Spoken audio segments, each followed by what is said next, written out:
કુતિયાણામાં દર રવિવારે વીજ તંત્ર દ્વારા મેન્ટેનન્સ માટે 8 કલાકનો વીજ કાપ મૂકવામાં આવે છે. આવું મેન્ટેનન્સ કરવા છતાં રોજ 5 વખત લાઇટ ગુલ થઈ જાય છે, જે મામલે પૂર્વ પાલિકા પ્રમુખે ઉગ્ર રજૂઆતો કરી છે.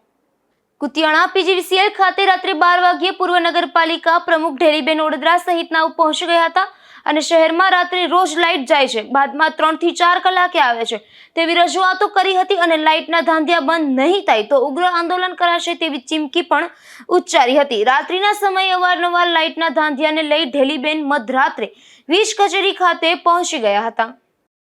રાત્રે મોડા પીજીવીસીએલ કચેરી આવવાનું કારણ ભાઈ 2-3 વખત સાહેબને ફોન કર્યો તો સાહેબે કીધું કે હમણાં બેન આવે, એક ફોલ્ટ થયો રણજીતનગરમાં.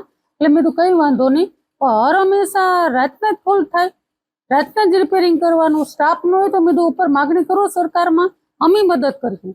કે ભાઈ સ્ટાફ ન તો આ કુતિયાણામાં 2 છાંટા પડ્યા ને લાઇટ ગઈ, રાતના 2 છાંટા પડે લાઇટ ગઈ. આવી ગરમીના નાના છોકરા હતા તો મારે નાડ્યા તો આવવું પડ્યું, તાર આવવું પડ્યું, હું કોઈ દી નથી આવી.